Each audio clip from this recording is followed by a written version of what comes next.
Hey guys, this is Andy with Sereno Landscape Design. We're in Neptune Beach. We're on Florida and 3rd, and I just wanted to show you this project that we wrapped up. I made a video a couple weeks back of this project as it was underway, but I wanted to walk you through and show you what we did and how it turned out. So first off, you'll notice if you drive in this area a lot, the difference between this little patch of grass here. Before it was weeds, and we replaced it with a really great turf alternative that we like to use called Bermuda. It's very soft, doesn't make you itchy like St. Augustine does, and it's also very tolerant to the salt and the heat and the different kinds of stressful factors that turf can experience in this kind of area. But it's really great, and it's also really easy to take care of. You don't have to fertilize it as much. You can, I prefer to mow it a little bit higher just because it's a lot easier.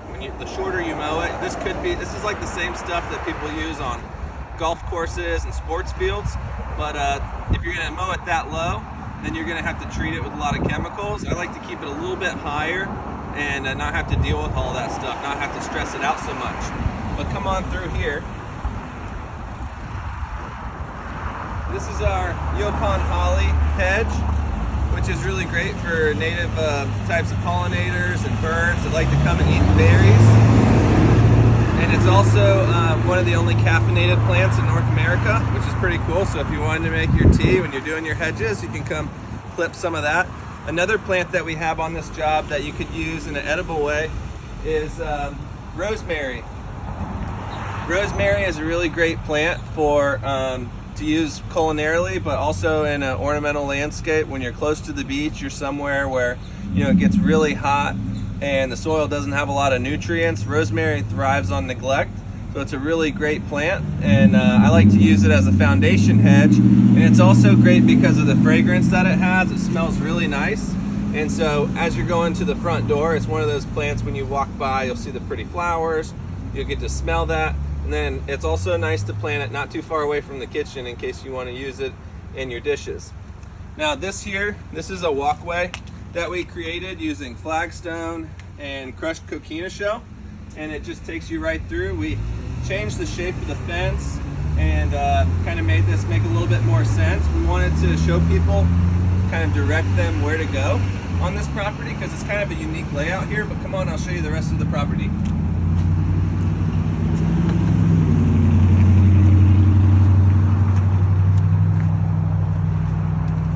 So in here, we just have this walkway that goes right up to the front door. We have some blue days, which is a staple of mine. It blooms all year long, grows slow. You don't ever have to really trim it or do much to it. It could take a little bit of a burn on the coldest months of the year, but it comes right back really strong. It's actually related to morning glory, so it's a really good plant for out here by the beach too. Then we have this sea grape, which is a great plant when you're close to the beach like this. It can also take a little bit of damage from the winter, but it will come back. In many years, it won't have any damage at all. So we have it right here on this corner to kind of hide these gutters and soften this corner and the architecture. We've got these beautiful orange birds of paradise, which are right out front of the office here. So when those orange pretty blooms come out, it'll be really nice to see, kind of framing the understory of that window. We have another really great plant here, which totally belongs at the beach. This is called a dune sunflower, and it's kind of a tricky plant. When you plant these, a lot of times they look worse before they look better. So I always have to coach my clients when we put these in that it's going to look a little sad at first. It's going to look dead, and then it's going to come back and it's just going to explode and go crazy. One of the things about these plants is you want to make sure that you get them in the ground as fast as you can. They don't like to be in pots, so this is going to cover this whole area. It's another really great plant for pollinators, for a native garden, and for a ground cover that blooms all year long. So it's a really great, but it does get a little wild, so you do have to prune it just to kind of keep it in captivity. But come on over here, I'll show you what else we got.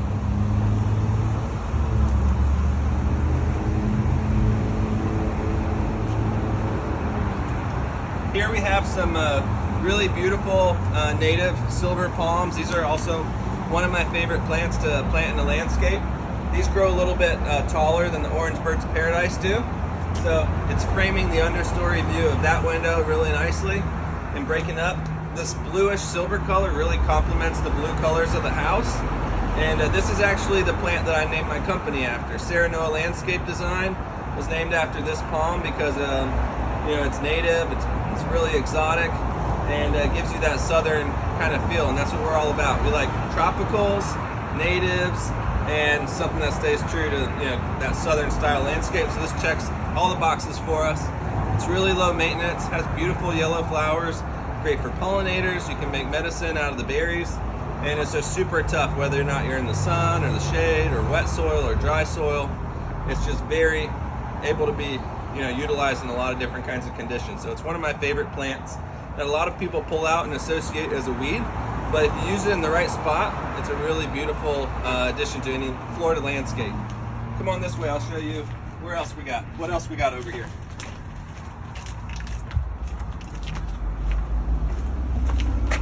Here we have a lot of this Yopon holly, which is a nice softening hedge. We open this area up, so now she can have a raised vegetable garden here, which we might do in the future. But before it was kind of just a dead space.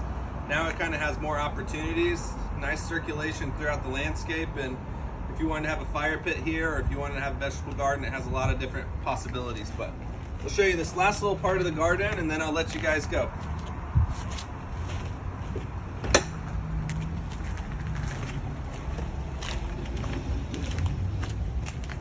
So a couple of my other favorite plants. This is another plant that I like to use to soften the corners of palms. It's called a white bird of paradise, and it's a really great accent plant. It does get pretty tall, but you can trim it up so it has multiple stalks, and if one gets a little bit too tall, you can always cut that taller one off, and then you have the shorter ones there. So it's pretty manageable. You might have to clean it up once a year, but it's a lot better than having a bush that you have to trim week after week after week. This here is another one of my favorite plants. This is called a ponytail palm, and it's got a lot of character. They're kind of funky, and but they're super low maintenance and just get better and better with time. We have 3 of them here, and eventually they will kind of arch out towards the sun and kind of pull themselves away from the house. They don't have really a root structure. They call it an elephant plant because if you ever pull one of these out of the ground, it has a skinny stalk, and then it goes down like an elephant foot. And then right on the bottom it's completely flat. There's no roots or anything, but it looks really funny. If you ever do transplant one of these, you'll laugh when you see what the bottom of it looks like.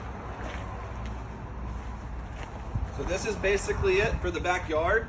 We've got some sea grapes here, which is going to grow up, screen off that house, and be a really beautiful hedge. We've got some flagstone, which gives access to the different entryways to the shed.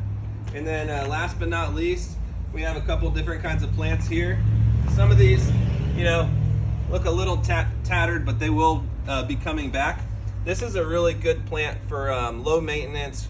Like if you're ever looking for a ground cover that's a succulent, that flowers, that's super low maintenance, that will just thrive here. This is called an ice plant, and you can grow it just off a tiny little clipping of this, but this will just cover this whole area and be full of these really pretty purple flowers. It's also another great one for pollinators and great in a succulent garden. So hope you guys enjoyed this video and this project. Thank you so much for watching it.